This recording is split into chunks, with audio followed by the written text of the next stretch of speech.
Hands up.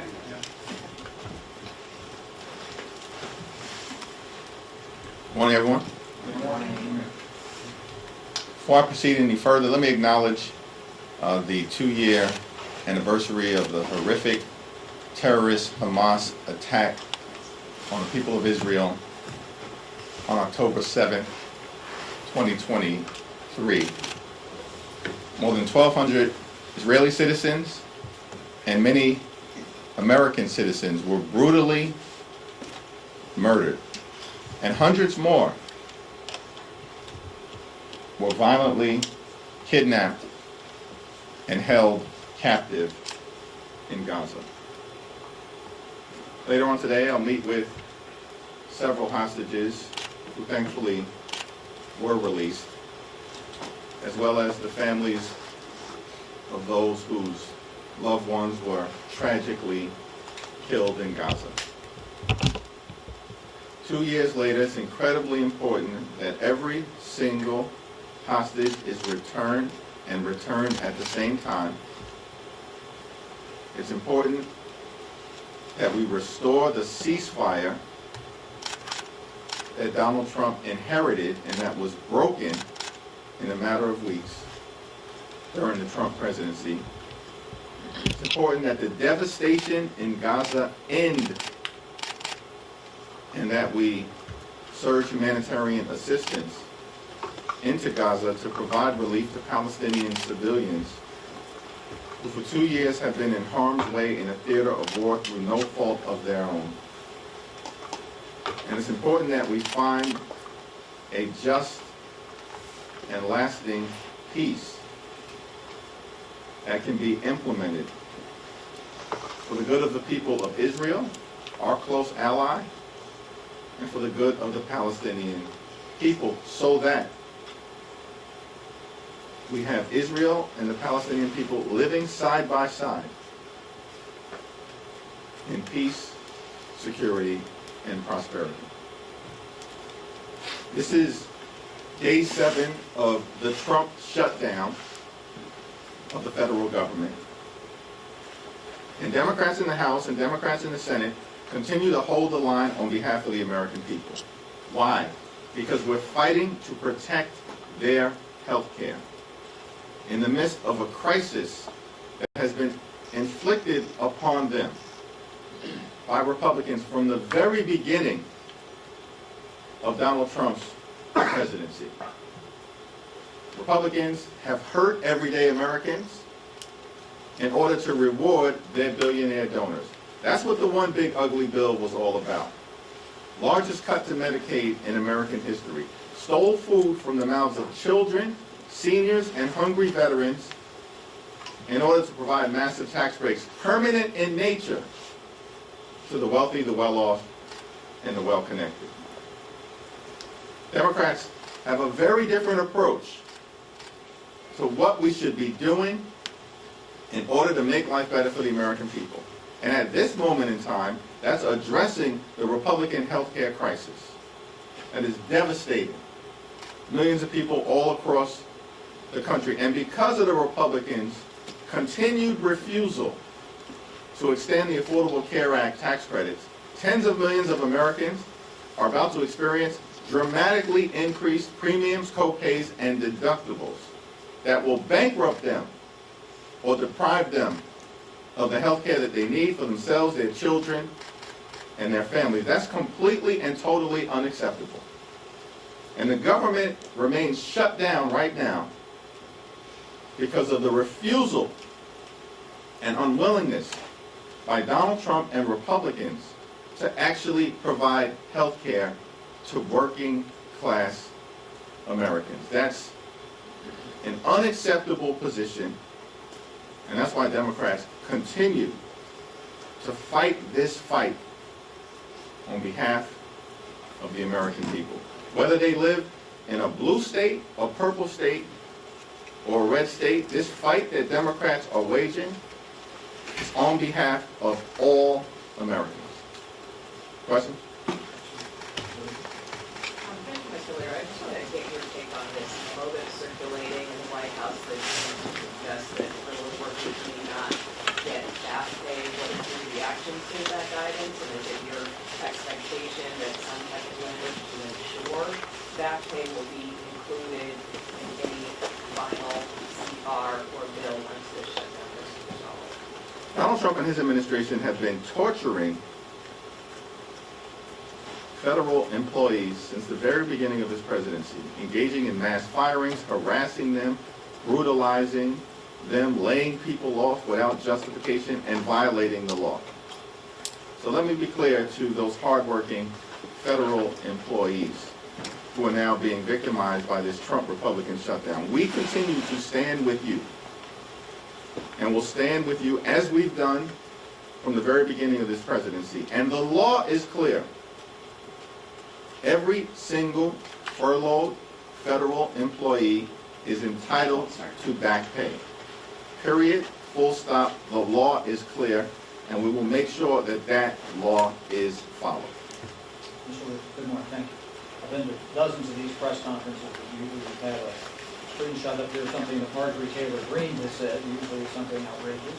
Today, you're saying that she's making your point. Is the enemy my friend in this case? What I'm saying is that Democrats have been crystal clear that this fight is about the health care of the American people. Marjorie Taylor Greene acknowledges this fight is about the health care of the American people. It's Republicans, in terms of the leadership, that is missing in action, that is currently on vacation, that has canceled votes, and that refuses to deal with the health care crisis that Republicans have created. The cost of living in America is far too high. The Trump tariffs are adding thousands of dollars of additional expenses to everyday Americans. Right now, rents out of control. Right now, housing prices out of control. Right now, electricity bills skyrocketing. Right now, grocery costs out of control. Right now. And because of the Republican refusal to extend the Affordable Care Act tax credits, as Marjorie Taylor Greene herself has acknowledged, tens of millions of people are about to experience dramatically increased health insurance costs. How is that acceptable in the wealthiest country in the history of the world? It's not.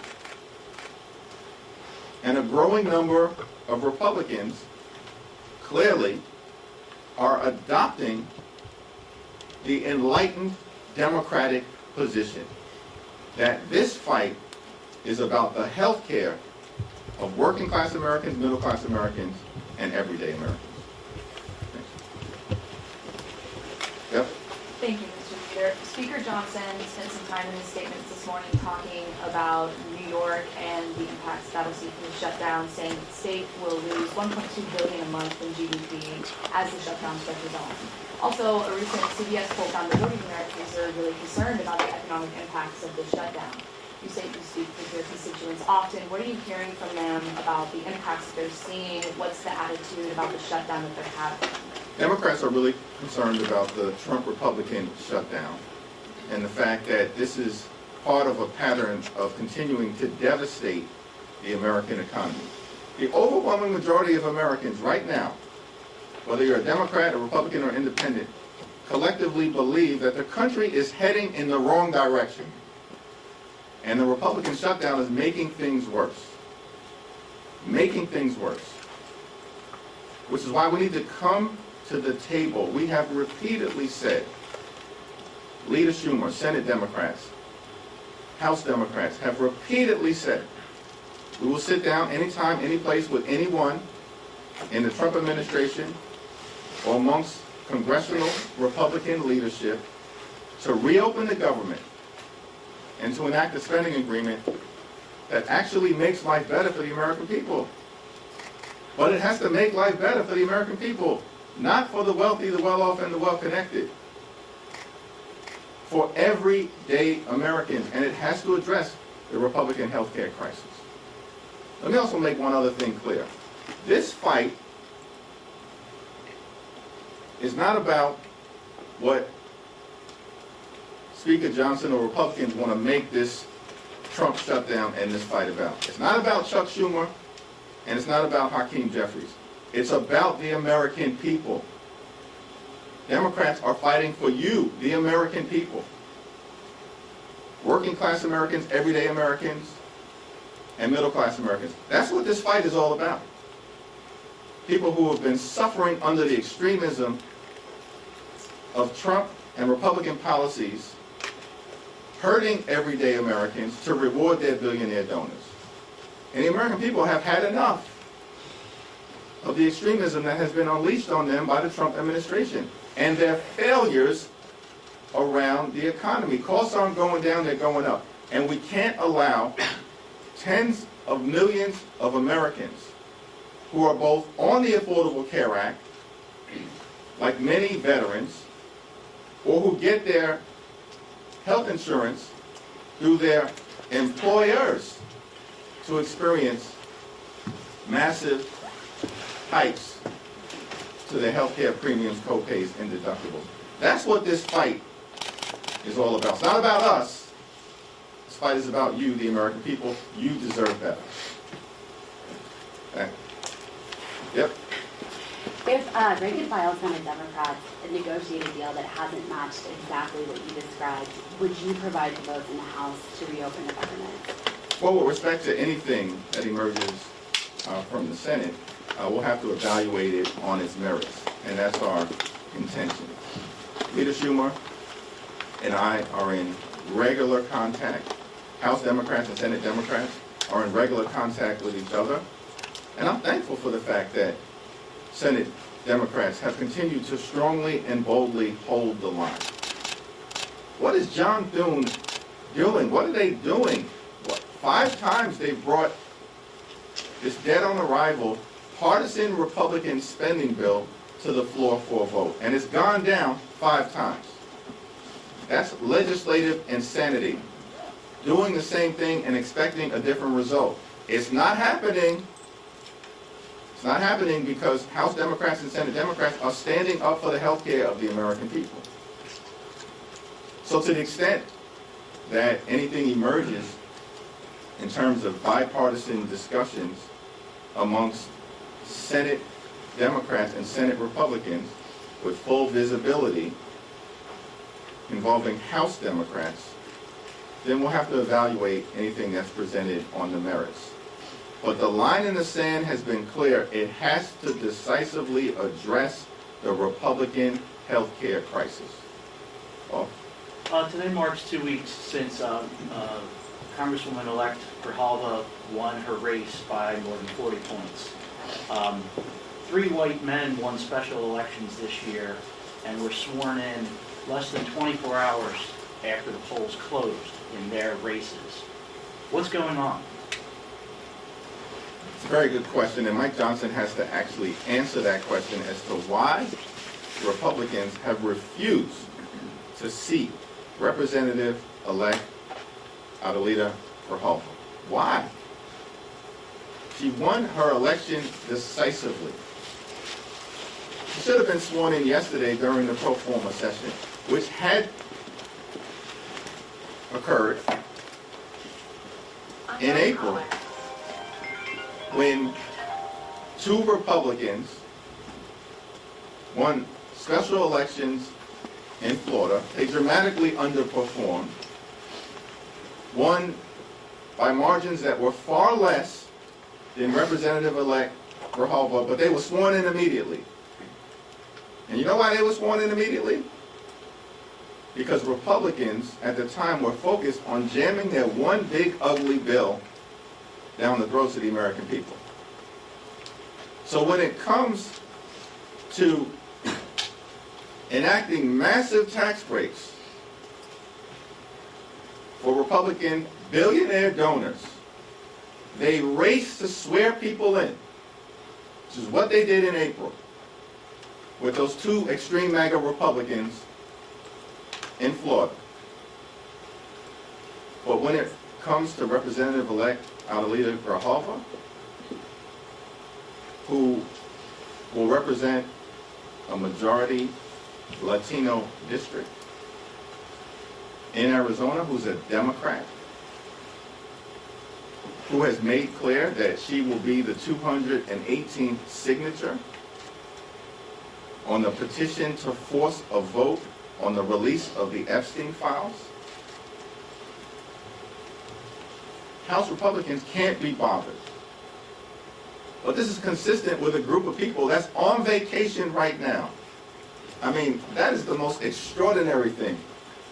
These people, the extremists, are on vacation right now. The government is shut down. A healthcare crisis is unfolding before the eyes of the American people because of the actions taken by the GOP. They're on vacation and they're unwilling to swear in Representative-elect Rahalva. We're going to make sure we do everything possible to ensure that she is sworn in sooner rather than later, including going back to the floor of the House during the next pro forma session to demand that she be seated. Thank you, Mr. Weir. Speaker announced this morning that we were always planning to have those conversations in the month of October with regard to the Affordable Care Act payment tax credits. In your conversations and discussions leading up to the shutdown and since, were you ever given the impression that Republicans had intended to have this conversation in October? I see you smirking. I want to get your sense of. Or is it just my Brooklyn smile? Maybe. I mean, really? This is what we're doing right now? Like Mike Johnson, this is an acknowledgement that the Democratic position is the American position, which is that this healthcare crisis has to be addressed right now. In that Oval Office meeting, Republicans had a very different position. That was just like a week ago. They had a very different position. They said, we have all the time in the world to address the Affordable Care Act tax credits. They don't expire until the end of the year. We have all the time in the world. Now, they're saying something very different, which is, yeah, we were planning to address it. Okay, if you're planning to address it, let's do it. Right now. Welcome on board to the fact that the Republican healthcare crisis has to be addressed right now. Very different position than the one that they took in that Oval Office meeting. We have consistently pointed out that how is it the case that you bent over backwards to pass your one big ugly bill, rip health care from millions of Americans, steal food from the mouths of hungry children in order to reward your billionaire donors, and those tax breaks that were enacted in connection with the Republican one big ugly bill, they were made permanent. And they expired on December 31st of this year. It was an unsustainable position, as Democrats have repeatedly pointed out, that Republicans raced to provide massive tax breaks for the wealthy, the well-off, and the well-connected, setting the country on a path toward possible bankruptcy or financial ruin, skyrocketing the debt by more than $3 trillion, doing it on the backs of working-class Americans, because there was apparently urgency to renew those massive tax breaks because they expired on December 31st of this year. And then at the same time, taking the position in the Oval Office meeting and publicly that we have all the time in the world to deal with the health care crisis that we've created and the Affordable Care Act tax credits that are expiring. Of course, that was an unsustainable position. And I'm thankful that Republicans are now acknowledging it. But they still have to actually sit down at the negotiating table so we can resolve the issue, consistent with what Marjorie Taylor Greene has said needs to be done. Address the cost of living crisis that Republicans have made worse in the United States of America. Senator Jeffries, there's a bipartisan bill in the House that's been introduced to do a one-year extension of these ACA subsidies. Is that acceptable to you, and how would you vote if that came up? A one-year extension of the Affordable Care Act tax credits is not acceptable. It's a non-starter. It's a non-starter. It was introduced by the same people who just permanently extended massive tax breaks for their billionaire donors. Think about that. And now what they're saying to working class Americans who we're standing up for, middle class Americans who we're standing up for, and everyday Americans who we're standing up for, whose tax credits are about to expire and they're getting ready to face dramatically increased premiums. And we're talking about veterans, we're talking about farmers, we're talking about ranchers, we're talking about everyday Americans. That Democrats are going to go along with a one-year extension from a group of people, meaning the Republicans, who just permanently extended massive tax breaks for their billionaire donors. It's a laughable proposition. It makes no sense. The Democratic position has been clear. Permanent extension. And let's go from there in terms of a negotiation. Leader Jeffries, thank you. We talked about how President Trump said yesterday he's willing to work with Democrats and have the conversation about health care. You just said you and Leader Schumer would also be willing to do that. What's stopping Democratic leaders from picking up the phone or just requesting a meeting with the White House, even if Republican leaders here are not on board? We demanded a meeting with the White House initially. The White House agreed to the meeting. Then Donald Trump backed out of the meeting. And then public pressure caused him to have the meeting again. And we're clear, subsequent to that, that the line of communication remains open on our end. And we look forward to sitting down with any high-level member of the administration, any serious member of the administration, including, of course, President, the Vice President, or others who they may designate at an appropriate time and place, if they're serious about actually getting resolution to the Republican health care crisis that they now acknowledge needs to be addressed. Let's address it on behalf of the American people. Let's reopen the government. Let's end the Trump shutdown. The Obamacare program not allowing new enrollment. Middle class America. Middle class America is the irony of all ironies. And if that's their position, they can take a hike. I mean, 93% of the people currently, hear me America, 93% of the people, hear me America, 93% of the people who benefit from the Affordable Care Act tax credits make $63,000 or less. These are working class Americans that Democrats are fighting to protect in terms of their health care. The Affordable Care Act tax credit extension is a battle for everyday Americans. And this is another example of Republicans throwing out baseless lies to try to defend their indefensible position, which is that they've assaulted the health care of the American people. Democrats are on the right side of that fight, and Republicans are certainly on the wrong side. Thank you, Leader. Just to follow up on that, so are you saying there's no reforms to the Affordable Care Act that are on the table at all for you? What I'm saying is that we have an open mind as it relates to an extension of the Affordable Care Act tax credits based on the merits of what is presented in good faith. Republicans arguing that the Affordable Care Act tax credits are connected to a program that benefits wealthier Americans is ludicrous.